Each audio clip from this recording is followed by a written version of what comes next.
et c'est la même réalité pour tout le monde. C'est-à-dire, donc la réalité que nous vivons à notre insu. Je sais pas, imaginons, prenons un exemple extrême, que dans les camps de concentration, mais que malgré tout, elles arrivaient à rester heureuses, à garder la foi.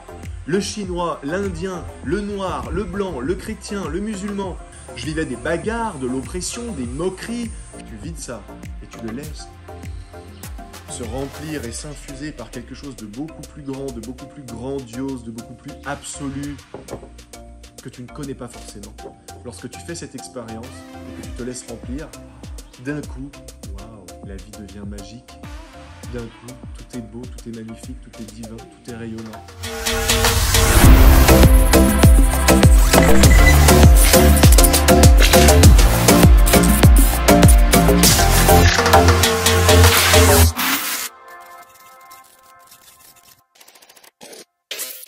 Les amis, il fait super chaud, on s'envole, plutôt on prend la route direction, donc on va remonter en fait un petit peu au nord, au-dessus de Sayulita, au-dessus d'un petit village qui s'appelle San Francisco, pourtant oui on est bien au Mexique, et on va aller en fait dans une maison dans la jungle qui apparemment est vraiment extraordinaire, front de mer, donc vue sur l'océan, dans les montagnes, des plages privées uniques, qui ne sont pas du tout touristiques, qui sont en fait ce qu'on appelle des plages cachées, qui sont à même pas 1 km de la propriété, donc je pense que ça va vraiment envoyer du très très lourd. Donc voilà, on a un petit restaurant typique mexicain, on attend le taxi et c'est parti.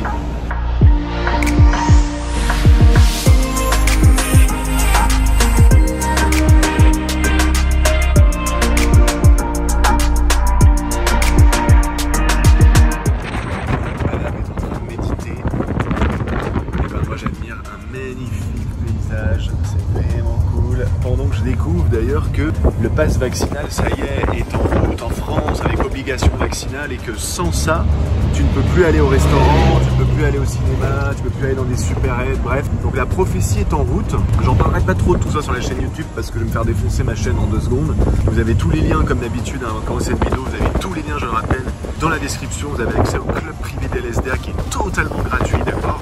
Évidemment, de temps en temps, vous pouvez avoir des offres, des promotions, voilà.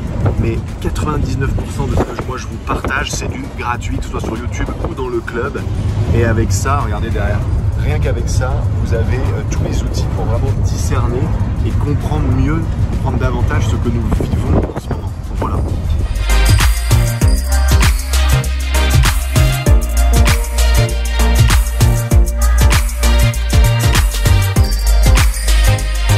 Ma copine qui se fout de ma gueule, mais en gros moi j'adore les mangues, surtout au Mexique, elles sont juste délicieuses, moi je pourrais manger que ça.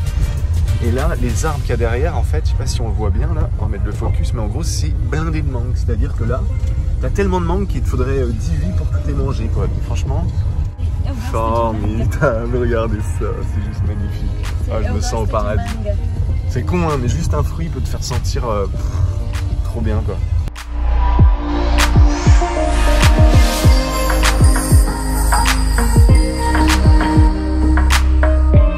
Tu vois, quand je te disais que c'était plein de mangues derrière, bon, je baisse pas trop le téléphone parce qu'en fait, je suis en train de pisser pour être transparent avec toi.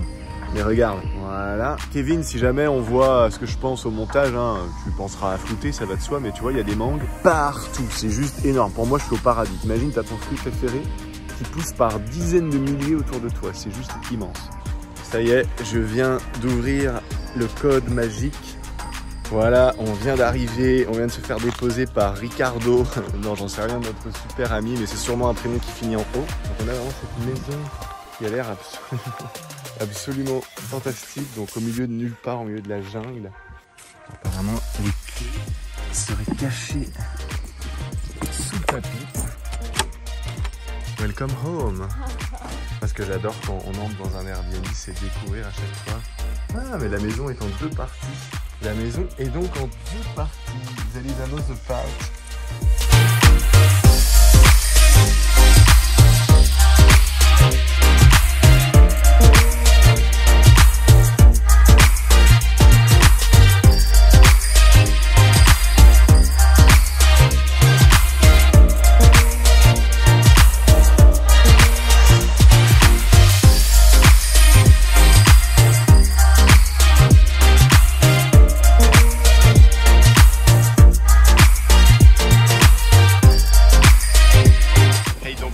vivre en direct mon arrivée sur la plage, comme je vous disais juste avant.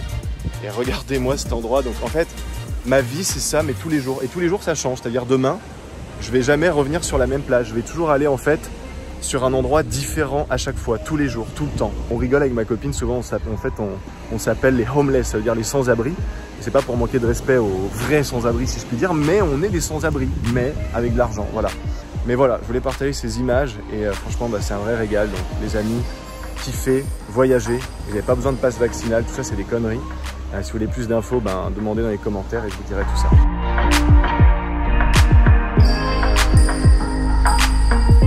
Alors là, on vient de se garer du coup dans une espèce de jungle. D'ailleurs, c'est impressionnant, mais juste là où je suis garé, en fait, quand on est arrivé, il y avait franchement, sans mentir, 30 crabes au moins, mais plus gros que ma main. Donc de gros crabes, ils sont tous montés. Et la vibe de l'endroit, je m'en rends compte en prenant une grande bouffée d'oxygène. Comme vous le savez, Morpheus dans Matrix, tu crois que ce que tu respires, c'est de l'air, mais en fait, pas du tout. On respire de l'air, mais en dessous ça, il y a une dose d'énergie qui est énorme et quand on la ressent, quand on la laisse nous traverser, c'est impressionnant. Et là, je suis en train de vous partager en live. C'est rare que je fasse ça, c'est rare que je fasse le vlogueur qui filme la moindre de ses émotions parce que je suis trop occupé à vivre ma vie, mais là, j'avais vraiment envie de vous le faire. Regardez ça. Non mais franchement, je vous montre en live. Je descends un petit peu. Si vous m'accordez une petite seconde. Oh putain, la vache. Et honnêtement, je crois que j'ai jamais vu ça. En plus, on arrive pile quand le soleil, il n'est pas encore tout à fait couché, mais presque. Regardez-moi ça. Mais c'est un truc de fou. Et ça, c'est gratuit. Ça s'appelle la plage, l'eau, l'air. Moi, ça versus un garage avec des Ferrari, des Lambeaux, tout ça, mais je m'en balance. Ça, par contre, c'est ce que je vis tous les jours. En tout cas, c'est ce que moi, j'adore. En live, mais putain, c'est un truc de ouf. C'est vraiment pour ça que je fais très rarement ce que je suis en train de faire là. Parce que ça casse un peu, ça coupe un peu du moment. Il n'y a personne, on a la plage pour nous, regarde. Putain, franchement, j'ai envie de dire putain. Je sais que c'est un gros mot. Je sais qu'il y en a qui pensent que c'est un mot qui a une mauvaise énergie ou quoi. Mais moi, je trouve que, en fait, c'est pas le mot en tant que tel qui compte, c'est l'énergie qu'il y a derrière. Et moi, quand je te dis putain, je pense que tu ressens que ça vibre bien, en tout cas.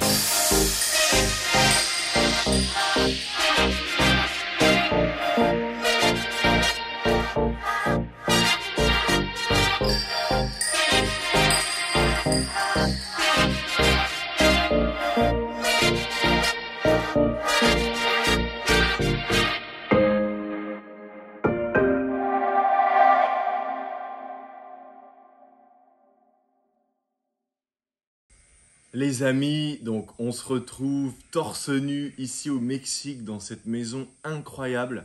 Alors je sais que la luminosité n'est pas terrible. Si je vais dehors, je fonds. Et même à l'intérieur, comme vous le voyez, eh bien, il fait très chaud. Donc voilà. Non, je ne suis pas tout nu. Et si tu restes jusqu'à la fin d'ailleurs, je vais te partager ceci. Je te révélerai le titre de ce livre sur lequel je vais appuyer cette vidéo. Et c'est une vidéo qui est vraiment importante parce que elle va t'aider en fait à comprendre ce qu'est ton autre vie. C'est-à-dire, je vais te donner une approche basée sur mes recherches, mon vécu, d'accord? Mes joies, mes réussites, mes succès. Et quand je dis mes succès, ce ne sont pas mes succès au niveau de ce que j'ai pu faire ou avoir, puisque comme tu vas le voir, eh bien, on n'est pas un faire humain ni un avoir humain, mais on est vraiment un être humain, d'accord? Et donc, basé sur ce que moi j'ai pu observer et ainsi que bien mes échecs, mes peines, mes doutes, mes souffrances, je vais essayer de te partager dans une vision presque enfantine, la manière dont je vais te l'expliquer et te l'exprimer, ce qu'est, selon moi, la réalité. Bien. Alors, il y a la réalité objective, une réalité sur laquelle tout le monde peut s'entendre, une réalité sur laquelle 7 milliards et quelques d'êtres humains sur Terre peuvent s'accorder. Je m'explique. Si je vais dehors et que dans cet endroit, comme tu l'as vu dans l'introduction de cette vidéo, qui est entouré de manguiers, donc il y a des mangues partout, bref, si je cueille 10 mangues et que je les mets devant moi, ça c'est la réalité objective, il y a 10 mangues. Et c'est la même réalité pour tout le monde, c'est-à-dire, je vais voir un Mexicain ici à côté dans la jungle, je lui dis, qu'est-ce que tu vois? Il va me dire, je vois 10 quoi? 10 mangues. Je vais voir un Chinois au fin fond de la Chine, un Nord-Américain au fin fond du Canada, un Breton dans ce magnifique pays qu'est la Bretagne, big up aux Bretons. Bref, je vais partout dans le monde, ça c'est la réalité objective, tout le monde va être d'accord sur le fait que j'ai 10 mangues. Ok, bon, ça marcherait avec 10 bonbons, 10 cailloux, 10 mégots de cigarettes, bref, c'est la réalité objective.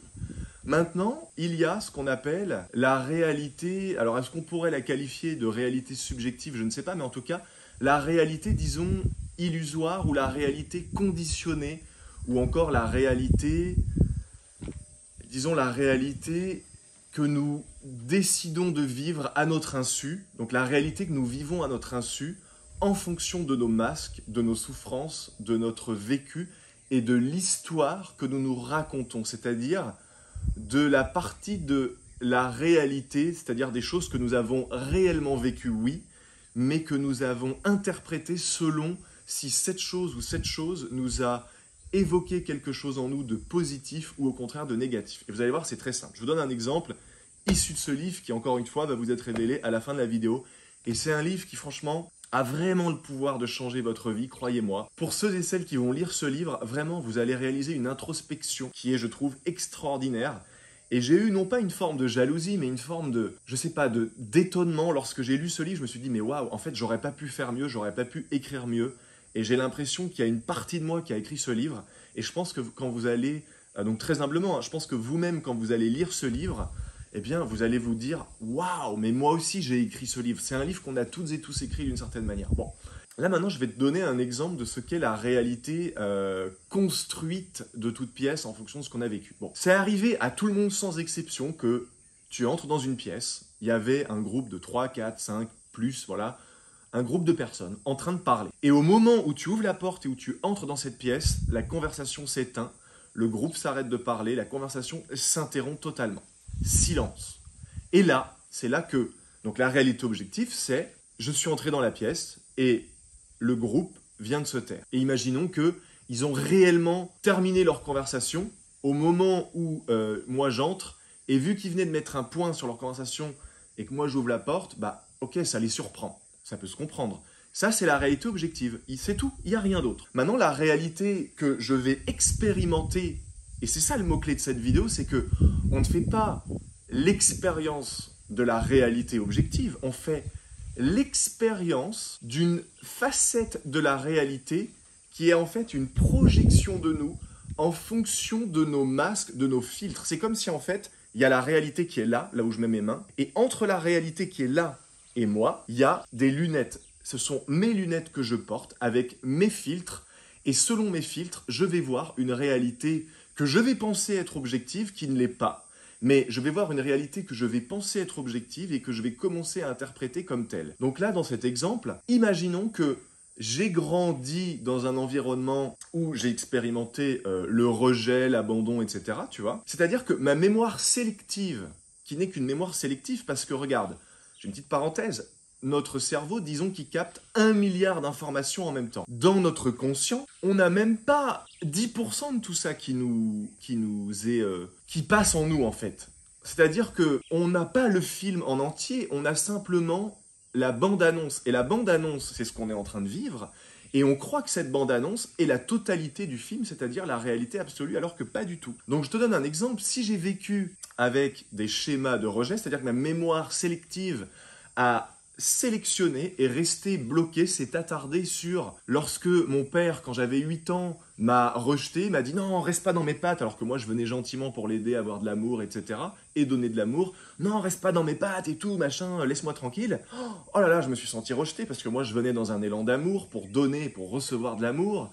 Et puis mon père, en fait, ce que je savais pas, c'est qu'il venait de s'engueuler avec maman, il était pas content, ça avait rien à voir avec moi, mais effectivement, il m'a un peu repoussé.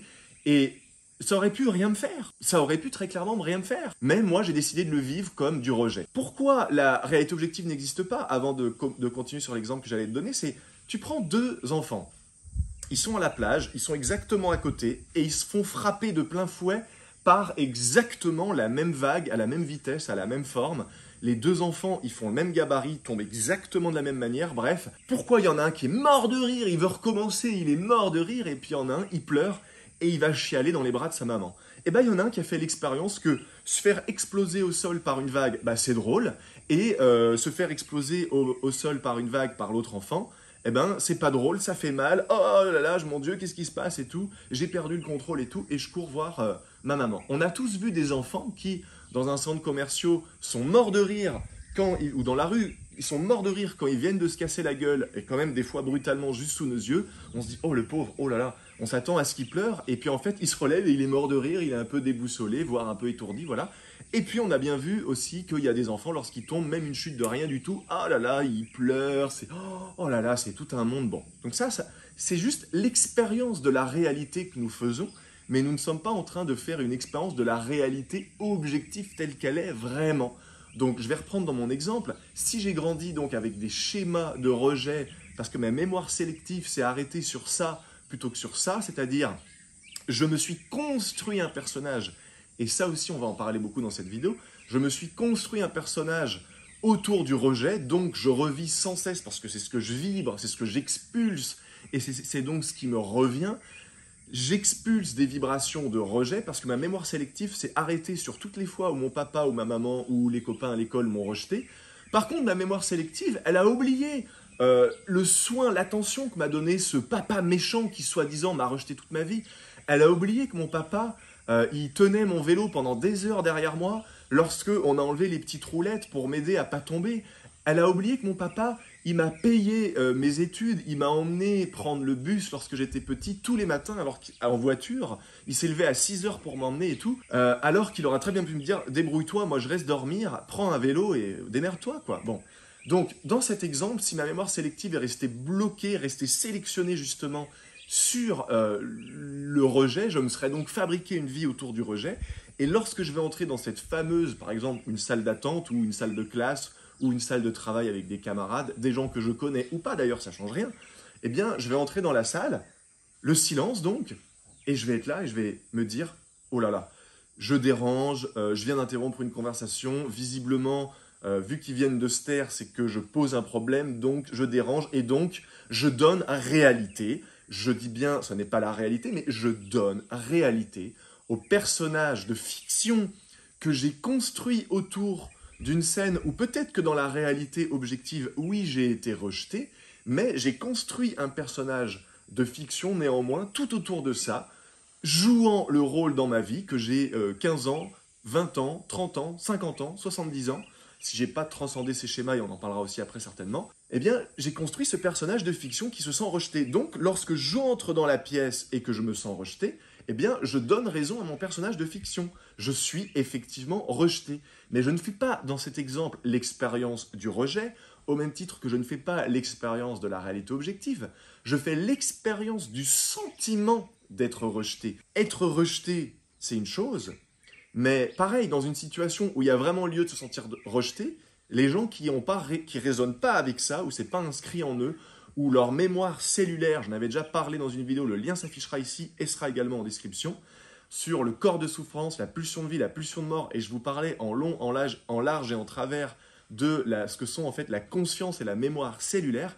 Eh bien, quelqu'un qui n'a pas ça inscrit, encodé en lui, dans sa mémoire, dans sa conscience cellulaire, il peut vivre une situation de rejet où dans la réalité objective, la plupart des gens se sentiraient effectivement rejetés, et une personne, elle, parce qu'elle ne vibre pas, parce qu'elle ne résonne pas avec ça, peut tout simplement s'en aller comme si de rien n'était. Et à l'inverse, une situation où il n'y a pas du tout lieu de se faire rejeter, on peut se sentir voilà, bon. Donc dans cet exemple, je me sens rejeté. Une autre personne, ou moi, dans une autre fréquence de moi, un petit peu plus à droite, à quelques fréquences un peu plus à droite de moi, eh bien, je vais entrer dans cette pièce, et en fait, je vais faire l'expérience d'être neutre. C'est-à-dire, là, je vais faire une expérience qui se rapproche de faire réellement l'expérience de la réalité objective. Pourquoi? Parce que, imaginons dans ce deuxième exemple, j'entre dans la pièce, tout le monde se tait d'un coup, et je suis là et je me dis « Ah, bah tiens, ils viennent simplement de finir leur conversation. Bon, bah voilà, je m'assois, je lis un bouquin, je regarde mon téléphone, je médite, je compte les mouches, peu importe, mais je me sens neutre. Donc, je fais l'expérience de rester tout à fait normal, tout à fait neutre, et de me sentir normal, de me sentir bien. Dans l'exemple précédent, à quelques fréquences avant sur la gauche, quelqu'un qui aurait fabriqué, moulé, modelé son personnage de fiction autour du rejet se sentirait, comme vous l'avez déjà vu, comme je vous l'ai déjà expliqué, rejeté. Et maintenant, dans un troisième exemple, et on pourra imaginer qu'entre ces trois exemples, entre chaque exemple, il peut y avoir des fréquences un peu différentes.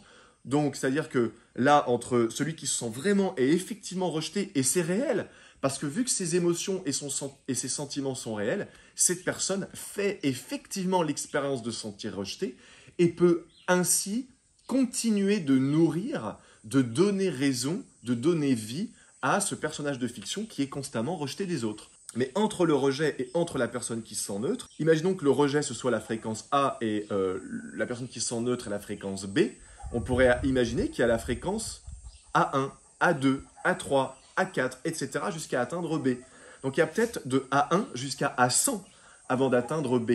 Mais par exemple, A10, ce serait, je me sens rejeté, mais pas autant que sur A. À A80, je me sens un tout petit peu rejeté, mais à peine. En fait, je me sens même pas rejeté, je sens juste un très léger inconfort. Ok.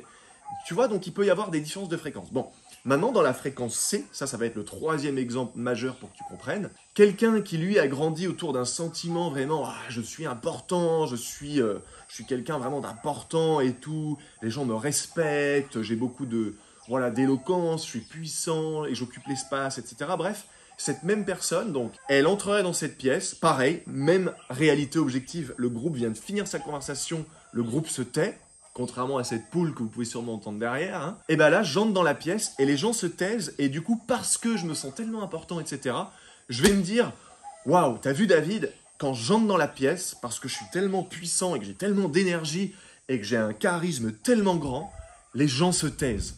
Les gens sont impressionnés par qui je suis. Donc tu vois, dans un cas comme dans l'autre ou comme dans ce dernier cas, la réalité objective, elle est là.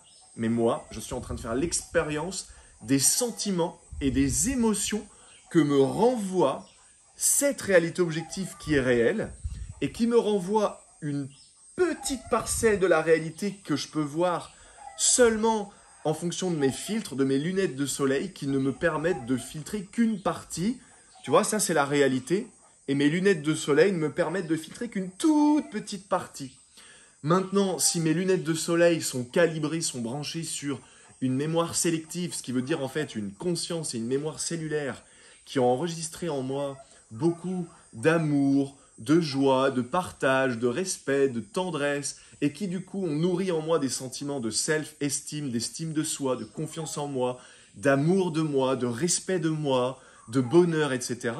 Mes lunettes vont constamment me faire expérimenter sur une même réalité objective la partie de cette réalité qui pour beaucoup de gens serait peut-être dégueulasse parce qu'imaginons que dans un exemple, je sais pas, imaginons, prenons un exemple extrême, que dans les camps de concentration, il y a peut-être certaines, certes très rares personnes, mais qui ont expérimenté malgré tout, alors je ne vais pas te dire qu'elles étaient au Club Med, mais que malgré tout, elles arrivaient à rester heureuses, à garder la foi et à être en paix. Alors là où d'autres personnes vivaient littéralement un enfer, et là on peut les comprendre parce que dans la réalité objective, et là c'est pareil, la réalité objective, j'allais dire la réalité objective pour les juifs dans cet exemple, ils vivent une réalité, en fait, regarde, t'as les nazis d'un côté et t'as les juifs de l'autre. La réalité objective, elle est la même, le même endroit, la même heure, la même température, les mêmes bâtiments, la même chose qui se passe, le même climat. Celui qui est du côté des nazis, mais il se sent bien, il se sent en paix, il n'a pas peur pour sa vie.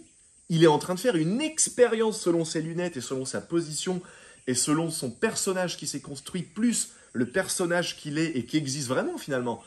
Le personnage nazi qu'il est, tu vois, le SS, et le juif à côté. Et là, s'il y a 10 000 juifs dans le camp de concentration dans cet exemple, chacun va faire une expérience différente de la terreur, du malheur, de la douleur, d'avoir faim, d'avoir soif, etc. Tu vois, bon. Toujours est-il que le juif, il est en train d'expérimenter la même réalité objective, mais vu qu'il est sous un autre angle, il est en train en plus d'avoir un rôle tout à fait différent dans cette scène, eh bien ce juif, dans notre exemple, va ressentir quelque chose de très différent. Et dans un cas comme dans l'autre, notre nazi et notre juif font une expérience de la réalité et ne vivent pas... En fait, ils sont en train de faire une expérience de la réalité, mais ils sont pas en train d'expérimenter la réalité. Tu vois ce que je veux dire?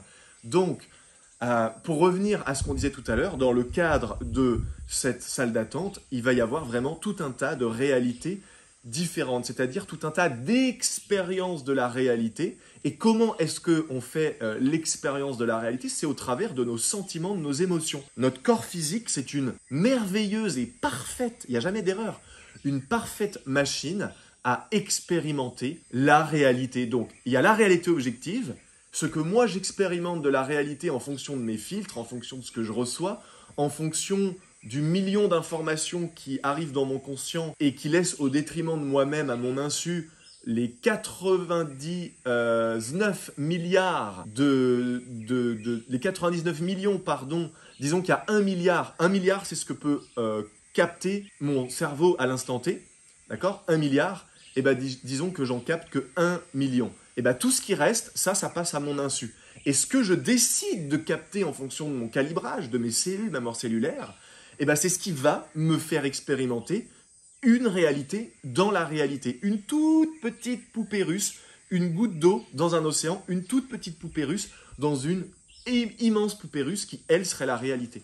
Donc tu comprends qu'en fait, la réalité n'existe pas, mais en même temps, elle existe parce que quand tu fais l'expérience d'entrer dans la salle d'attente ou dans la salle où il y a tes collègues et que tout le monde se tait et que tu te sens rejeté, vu que tes émotions et tes sentiments sont réels, tu te sens effectivement rejeté du coup. Et du coup, puisque ces sentiments sont réels, tu fais l'expérience une fois de plus de donner raison à ton personnage de fiction, c'est-à-dire d'être rejeté et de valider, vous avez vu, je suis tout le temps rejeté. Tu as vu David, je suis tout le temps rejeté. Et moi, par exemple, j'avais pendant très longtemps des lunettes où j'étais rejeté, moqué, humilié, etc. Je te donne un exemple. Quand j'étais au lycée et que je croisais un groupe de filles, qui étaient 2, 3 ou plus, je faisais vraiment l'expérience de me sentir rejeté quand je passais devant un groupe de jolies filles qui me lançaient un eye contact, tu vois, qui me regardaient et qui, j'entendais rigoler juste au moment où on se croisait et que je ne les voyais plus, voire juste un peu avant, elles commençaient à glousser, à rigoler, à sourire.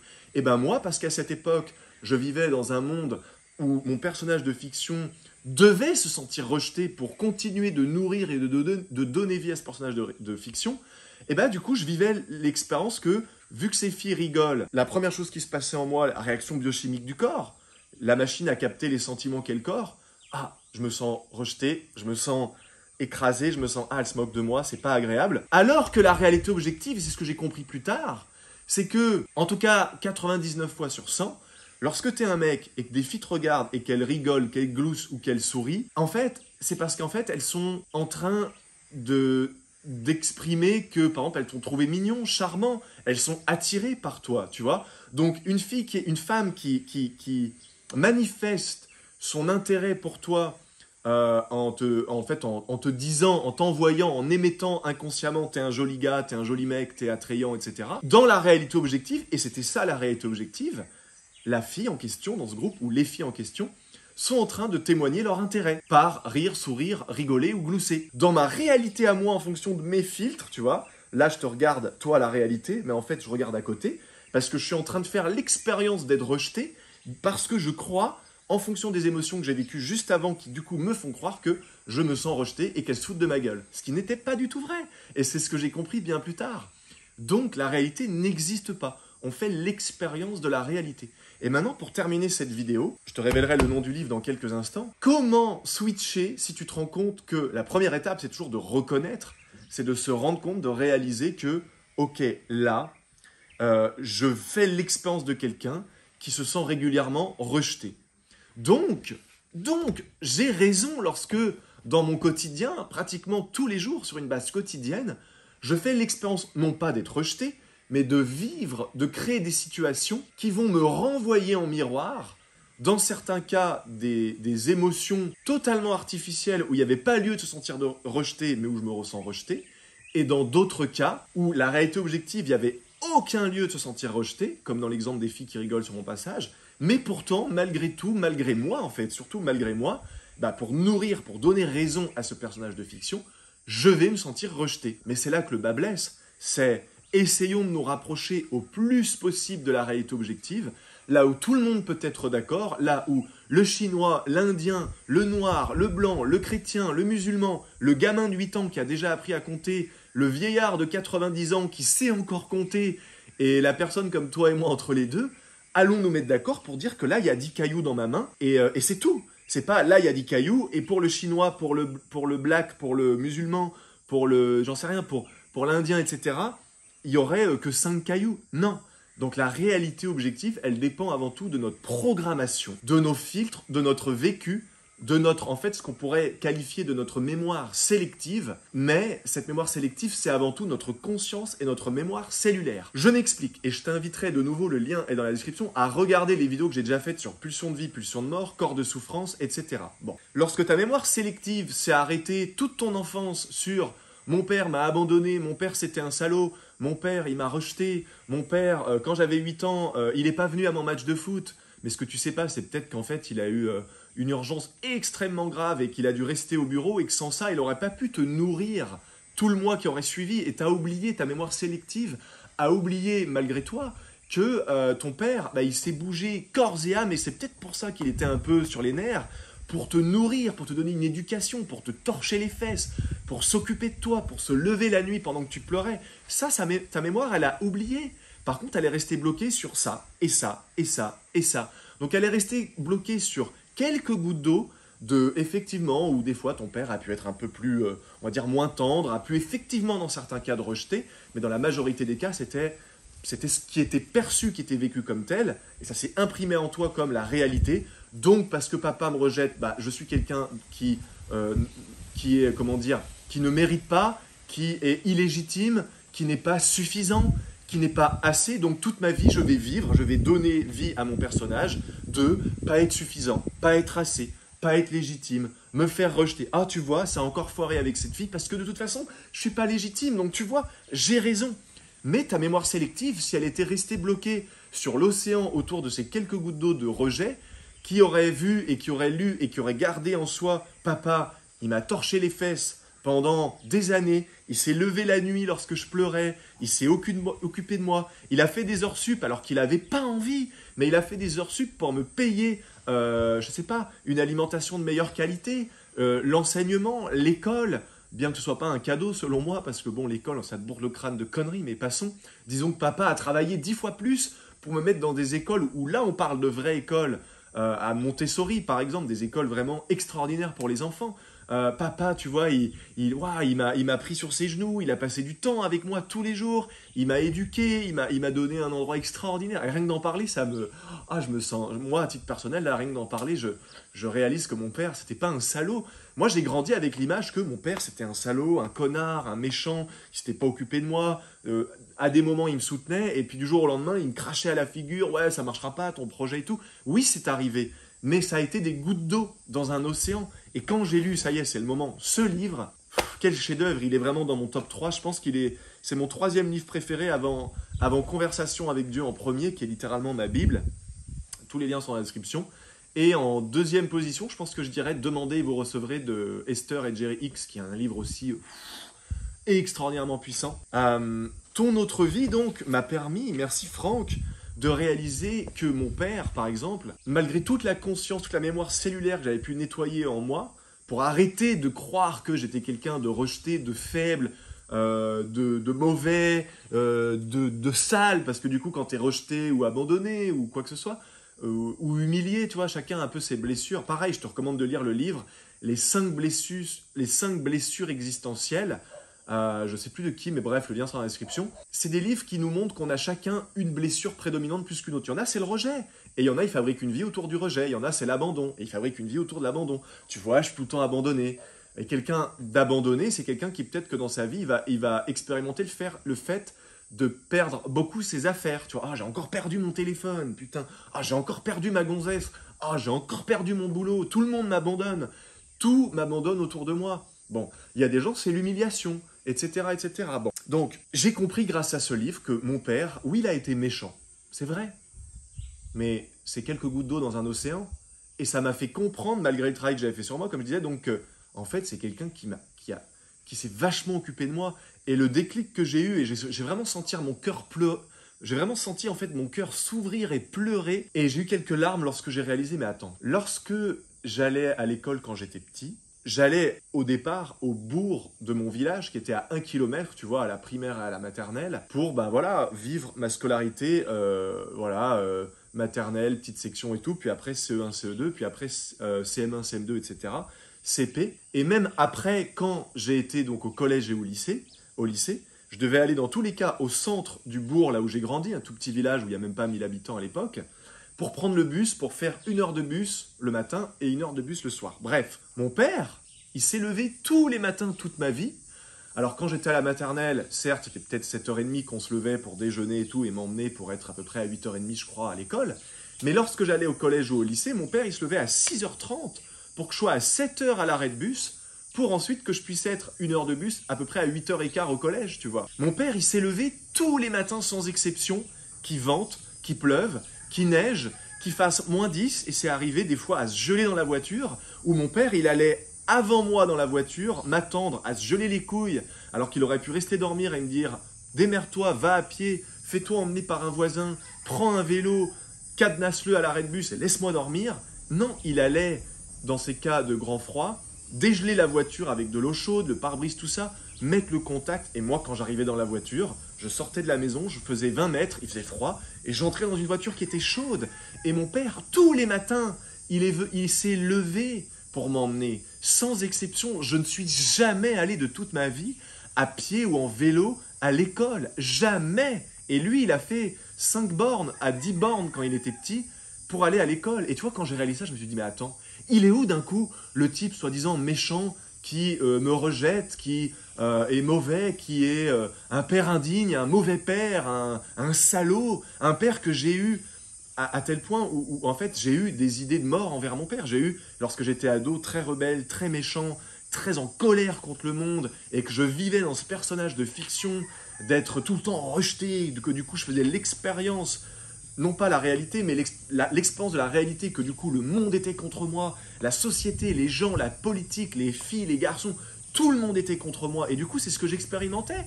Je vivais des bagarres, de l'oppression, des moqueries, je vivais du rejet en permanence. À cette époque, je me prenais des râteaux plein la figure, tu vois, bref. Tout le monde me rejetait, mais parce que je vivais, je ne me rendais pas compte que j'étais en train de donner vie, avec beaucoup d'intensité qui plus est, à un putain de personnage de fiction. Je vivais le David Bertrand, rejeté, pas beau, triste, machin truc. Et mon corps physique a fini par traduire, par manifester la manifestation de cette énergie de rejet par des symptômes, et je suis tombé malade. J'ai eu une forme d'acné, ce qu'on appelle une acné kystique, qui n'est pas les quelques dizaines de boutons que tu as sur la figure quand tu as de la chance et quand finalement quand tout va bien et que tu as 14 ans, ce qui est normal dans bien des cas. J'étais défiguré, j'avais des kystes partout. Et du coup, j'ai donné raison à mon expérience de la réalité que les gens me rejettent, et dans ce cas-là, avec ces boutons immenses partout, ben, je me faisais rejeter en permanence des autres.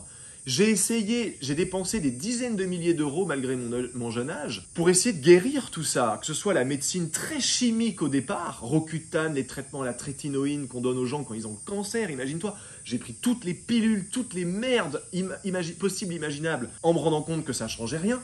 J'ai perdu foi en la médecine classique, et d'un côté c'est génial parce que ça m'aura donné le recul pour aller cette fois expérimenter des choses, disons, plus nature, plus naturopathes, plus voilà, des magnétiseurs, mes premiers contacts avec les charlatans de l'époque. Pour moi c'était des charlatans, les magnétiseurs, tout ça. Et petit à petit, un beau jour, on dit que l'acné s'en va avec la puberté, c'est faux.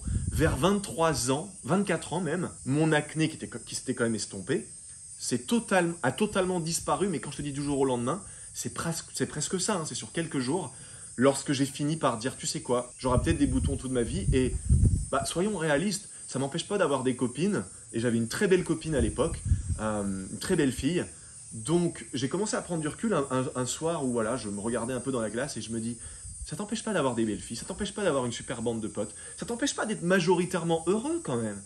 Et lorsque j'ai fait ça, j'ai réalisé un switch dans mon personnage de fiction, c'est-à-dire que mon personnage de fiction que je jouais avant du rejet, il était là, il était à A, et d'un coup je suis passé de A à D. Je suis passé de cette fréquence-là à 1000 fréquences plus loin pour arriver à D. Et entre A et D, je rappelle, il y a A1, A2, B100, C400, voilà, bref. Et dès que j'ai tout de suite shifté mes lunettes, mon angle de vue sur une nouvelle réalité, les boutons qui ne partaient pas malgré tout ce que j'avais fait ont disparu du jour au lendemain. Hallucinant.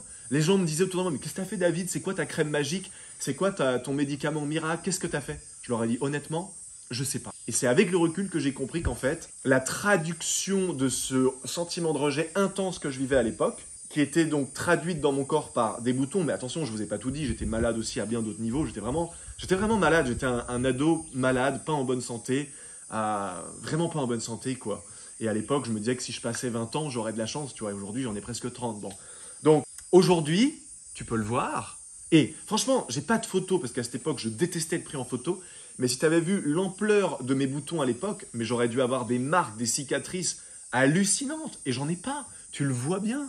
Donc, voilà. Donc, le point que je veux faire à travers mon histoire, c'est que, primo, j'ai pu guérir une maladie grave qui serait peut-être jamais partie, simplement en changeant mon angle de vue. Et en changeant mon angle de vue, j'ai aussi changé l'expérience de toute ma réalité.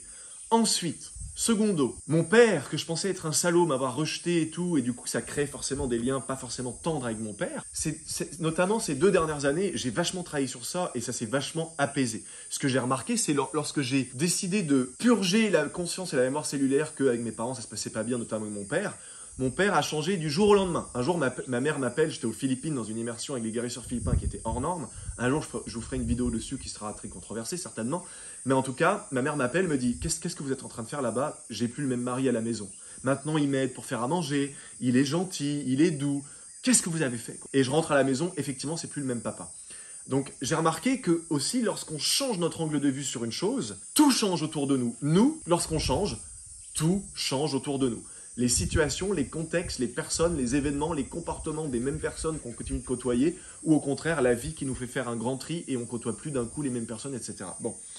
Et enfin, donc voilà, j'ai remarqué que finalement, ça a complètement changé ma relation avec mon père et finalement la perception que j'en ai, parce que je vais finir sur ça, tout n'est que perception. Hein, dans tous les exemples que j'ai donnés, les 2 enfants à la mer avec la vague, et il y en a un qui rigole, un qui pleure, les 3 exemples de ceux qui entrent dans une salle d'attente, etc. Bref, les filles qui rigolent, il y en a un qui va se sentir flatté. Aujourd'hui, quand je croise une fille, qu'elle sourit et que je l'entends rigoler, ça me fait plaisir parce que je me dis, voilà, c'est une partie un peu, c'est pas que l'ego, c'est une partie où ça fait plaisir de savoir qu'on plaît en plus à une jolie femme, tu vois. Bon, donc voilà, tout ça, ça a changé grâce à ce changement de fréquence, de lunettes, d'angle de vue qu'on peut ajuster en permanence. Et c'est pour ça que dans la vie, ce qui est magnifique, c'est de remarquer l'immuabilité de la vie, c'est-à-dire que rien n'est jamais acquis. Aujourd'hui, là, moi, je peux me sentir super en forme, super heureux, super aimé, super aimant, riche, beau, heureux, etc. Mais parce que mon angle de vue, il est là. Mais si mon angle de vue, je le décale, ne serait-ce qu'un tout petit peu, tu vois, ça change tout. Disons que la réalité objective, c'est une ligne droite. Et que moi, je sois totalement aligné, là, c'est ma ligne droite à moi, sur cette ligne droite qu'est la réalité objective. 2 lignes droites qui sont parallèles en mathématiques, même sur 1 milliard de kilomètres, elles seront toujours parallèles, elles seront toujours séparées exactement de la même façon, etc.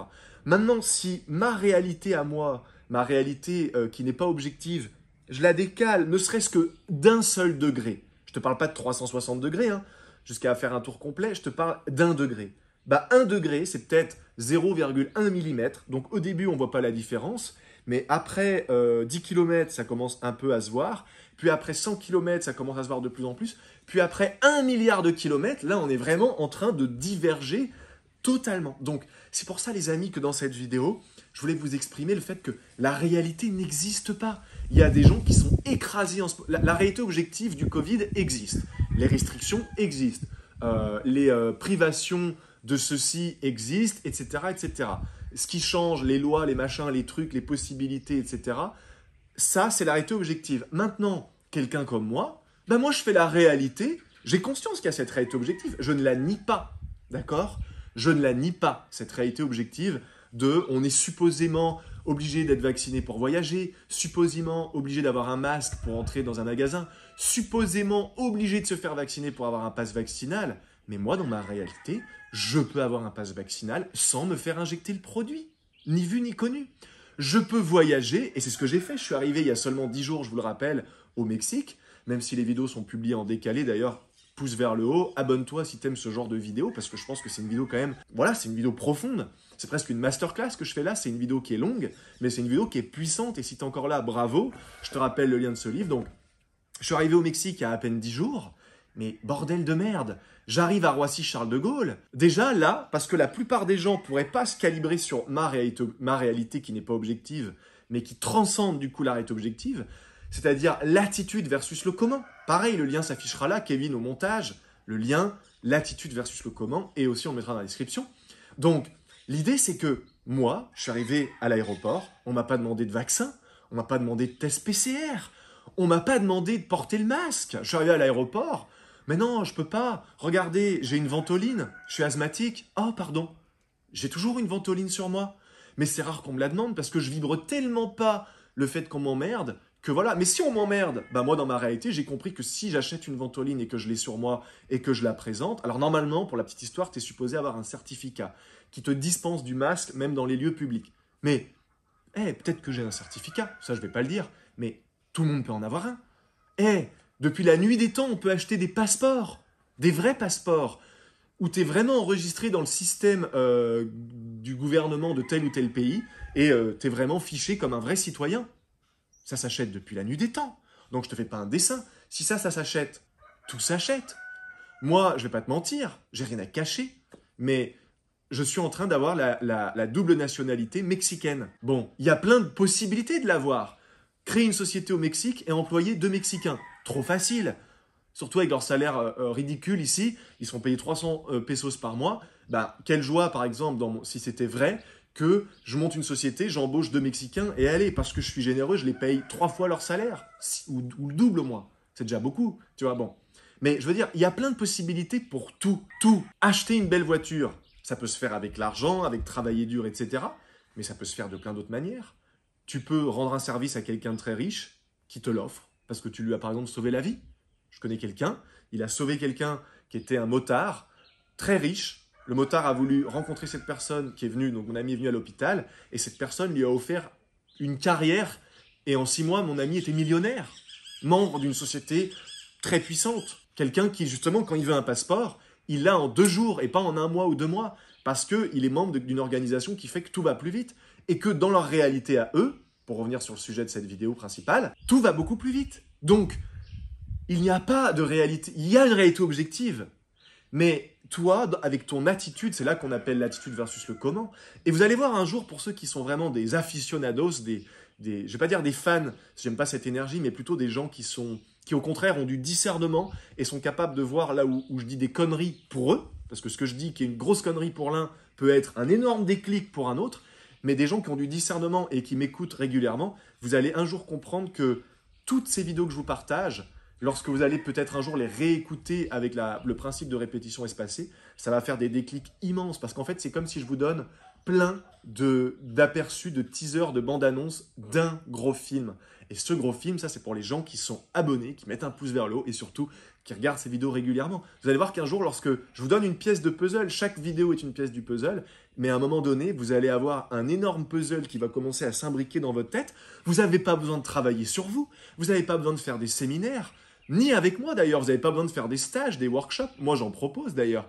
Mais vous n'avez même pas besoin de venir à quoi que ce soit de quiconque. Simplement, c'est des déclics et des choses qui vont se réorganiser dans votre cerveau de manière très simple, automatique, logique et rationnelle. Et je peux vous promettre, les amis, qu'avec cette vidéo, juste cette vidéo, lorsque vous allez prendre du recul, maintenant j'aimerais terminer sur ça, sur cette vidéo, pour regarder, ok, où est-ce que je me fabrique un personnage de fiction? Attends, est-ce que j'ai vraiment besoin d'être vacciné pour voyager? Non! Celui qui, je parlais aussi dans une vidéo précédente, les niveaux d'éveil, les degrés d'éveil, et en fait j'aurais dû dire plutôt d'ailleurs les états d'éveil, petit clin d'œil à mon ami Jean L'Oeil. Non, petit clin d'œil à mon ami Jean-Luc qui m'a fait remarquer qu'en fait, effectivement, un état de conscience, c'est beaucoup plus réaliste qu'un niveau de conscience. Qu'un niveau de conscience, ça sous-entend que moi je suis supérieur et que toi tu es inférieur ou que moi je suis inférieur à celui-là qui est supérieur. Non. Alors qu'un état de conscience, ça peut changer. Et d'ailleurs, un état de conscience change. Moi, je peux me lever un matin et d'un coup, je peux me sentir un peu écrasé, tu vois, par la dualité du style « Ouh, là, aujourd'hui, c'est lourd. Ouh, putain, là, je pense aux restrictions, au machin, à la réalité objective qui d'un coup m'écrase. » Et tout de suite, je peux re-switcher en mode « Mais vas-y, il n'y a pas lieu que ça m'écrase. » Bref, donc voilà, j'ai dit beaucoup de choses. Je sens que je commence à divaguer, donc c'est qu'il est temps d'arrêter. Mais voilà, pour terminer cette vidéo, il y a la réalité objective, mais ta réalité, c'est ce que toi, tu décides de vivre. Alors maintenant, juste pour terminer rapidement, comment switcher tout ça? Un beau jour, j'étais un peu lassé de me dire que j'avais tout à l'extérieur de moi qui était magnifique. J'étais en train de parler avec un ami, Léo. Si tu me regardes d'ailleurs, Léo, gros clin d'œil à toi. Et bref, on se dit on a tout à l'extérieur, on a l'argent, on a les filles, si on veut. À l'époque, j'étais célibataire, tout ça, bref. On a une facilité en tout cas pour tout ce qu'on veut être, faire, avoir. Mais pourtant, je m'ennuie. C'est pas que je me sens un peu vide, mais moins comparé à une époque, mais je m'ennuie. Mais cette vie m'emmerde. Putain, je peux aller louer une Ferrari à 2000 € la journée, je peux aller faire ma licence de saut en parachute, je peux prendre un avion, boum, et aller à l'autre bout du monde. Je m'ennuie. C'est pas normal. Bon, et j'ai compris à partir de ce jour-là que ce sont nos perceptions qui font notre réalité. Et qu'est-ce que j'ai fait ce jour-là ? Bah, j'ai canalisé, si je puis dire, ce qui aujourd'hui s'appelle la réalité augmentée, ce que j'ai condensé dans un programme vidéo. Tu as tous les liens dans la description, je ne vais pas te faire une publicité voilà, sur la chaîne, c'est pas le but.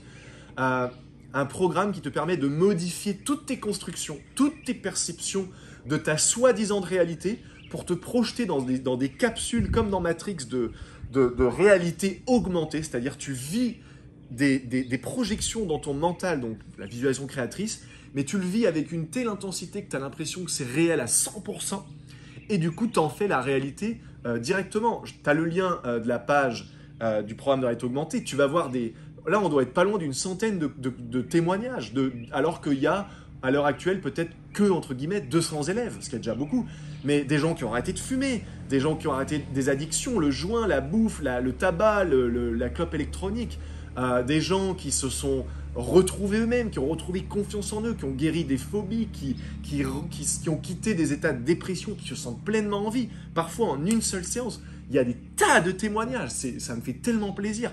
Et ce qui me fait halluciner, c'est que ces gens, au lieu de chercher à modifier les fruits de l'arbre, c'est-à-dire l'extérieur de la réalité, ça aussi j'ai déjà dit sur la chaîne, si tu as un bananier et que les bananes, disons que les bananes ce soit ta dépression, tu n'aimes pas ça, ça sert à rien d'arracher les bananes de l'arbre ou d'essayer de les changer ou de leur mettre du maquillage pour donner l'impression que c'est autre chose. Non, si tu en as marre des bananes, disons que les bananes ce soit la dépression et que les pommes ce soit la guérison, le bonheur, l'abondance, eh ben, tu vas devoir travailler sur les racines de ton bananier pour pouvoir changer sa structure, on pourrait dire son ADN, tu vois, sa structure, tu vas devoir changer en fait le fond pour que la forme, les fruits que tu obtiens, ce que tu vis dans ta réalité, eh ben, que ce soit des nouveaux fruits. Et là, du coup, c'est plus des bananes, c'est des pommes. Et là, effectivement, c'est réel. Ça ne sont plus des bananes, ça sont des pommes. Ça ne sont plus de la dépression, ça sont de la guérison, de la joie, de l'abondance. Et là, d'un coup, tu te sens bien. Il n'y a rien ni personne à l'extérieur qui peut t'aider. C'est tes perceptions à l'intérieur qui doivent changer. Et ce programme de réalité augmentée, pour moi, peut t'aider au centuple. Tu as une garantie satisfait ou remboursée au cas où. Donc, voilà. Je ne pense pas que je mettrais une telle garantie en place si je n'étais pas sûr de moi. Ce livre va t'aider énormément. Ça va te coûter exactement 16 € a priori. Moi, je l'ai pris sur Amazon. Tu as le lien, voilà. Et aussi, pour terminer, suite à cette vidéo, au lieu de repartir tout de suite dans ton train de vie effréné de « il faut faire, il faut avoir » parce que tu crois que tu es un faire humain ou un avoir humain et tu as oublié que tu es un être humain, pose-toi, mets tout en pause, pose-toi, dis à ta nana, dis à tes gosses, laissez-moi 1 heure, foutez-moi la paix, regarde. Moi, je le fais régulièrement, je le fais chaque semaine pour me maintenir et aussi pour approfondir cet état. Mais prends un cahier, bon ça c'est mon petit planning entre guillemets, mais tu vois, moi regarde, là j'ai des pages et des pages et des pages et des pages et des pages de, à un moment donné je suis là, je me pose, ok, je fais une introspection. Qui je crois que je suis? Est-ce que c'est vrai, oui ou non?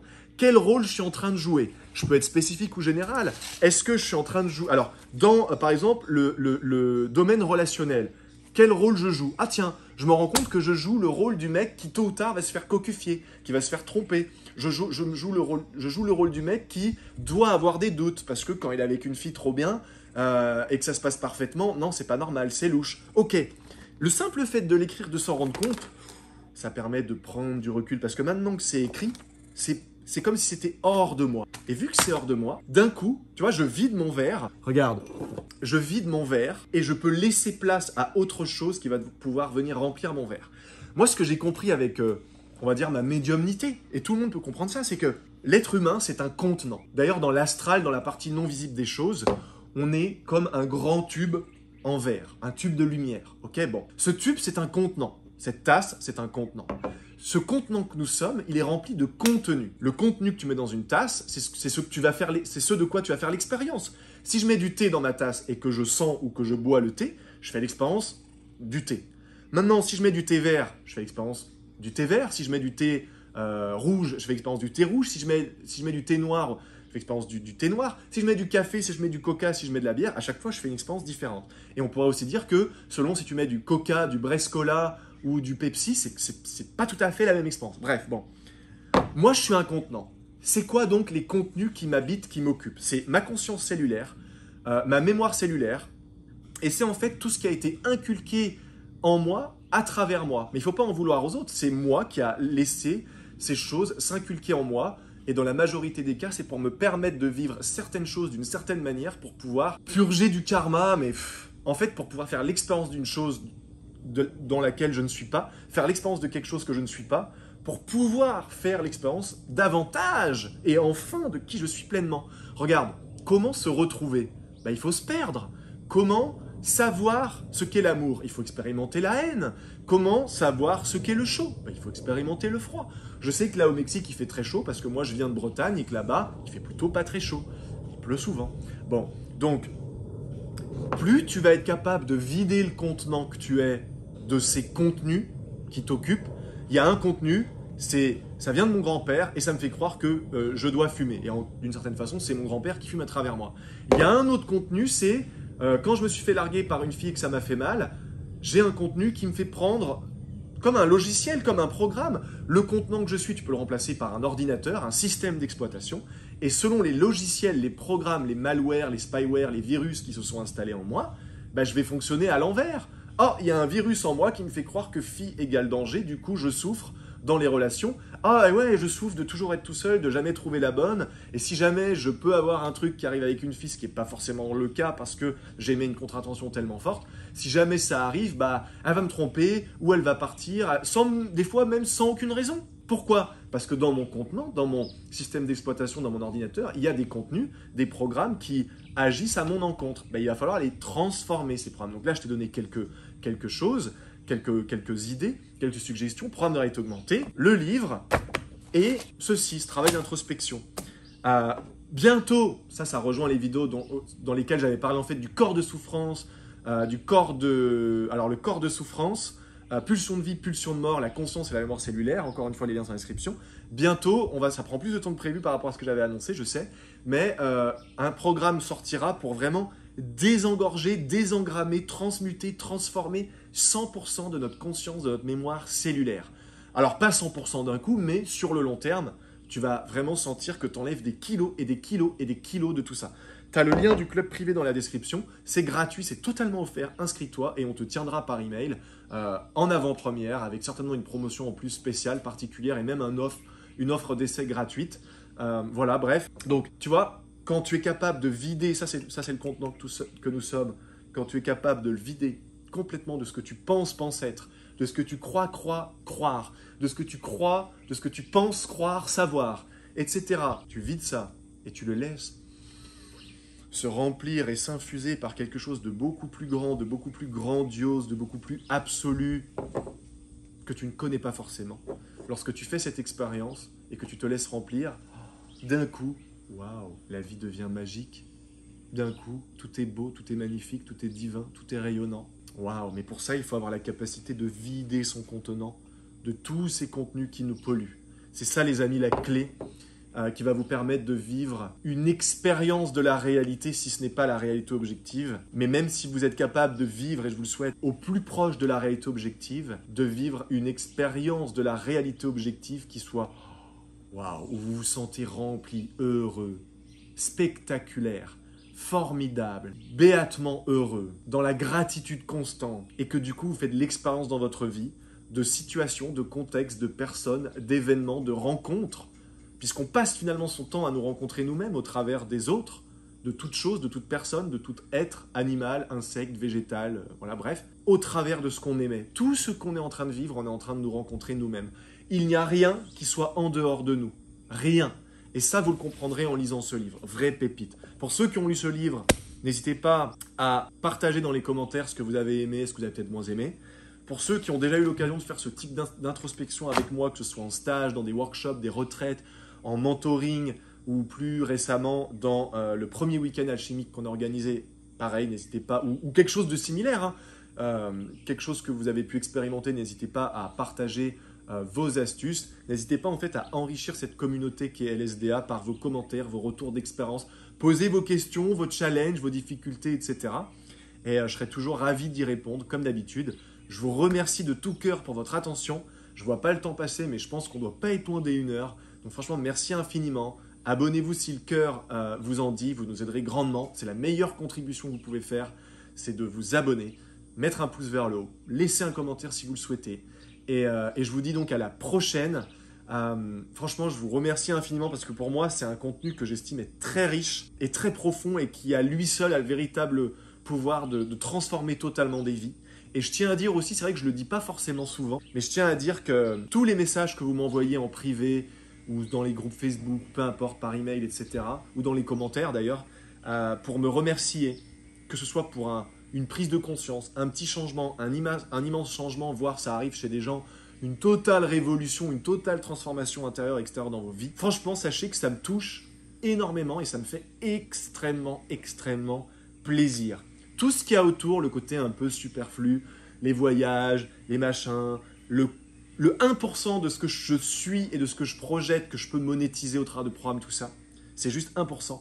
Franchement, pour moi, ce qui m'importe le plus, c'est vraiment de savoir qu'il y a des gens au travers de cette chaîne, je m'en fous qu'il y ait 1 million d'abonnés ou quoi, je m'en tape, c'est de savoir qu'il y a peut-être ne serait-ce qu'une personne tous les mois, et ça me suffit, qui grâce à ces vidéos, grâce à ce contenu, va pouvoir, si ce n'est pas totalement transformer sa vie, oh, enfin je vis pleinement qui je suis, oh enfin j'ai mon masque à oxygène, oh, enfin je respire, bah au moins améliorer ne serait-ce qu'un petit peu sa vie, sa compréhension de la vie, notamment dans ces temps qui sont quand même particuliers. Voilà, je vous remercie infiniment, je vous dis à bientôt, prenez soin de vous et que la force soit avec vous, comme dirait Maître Yoda.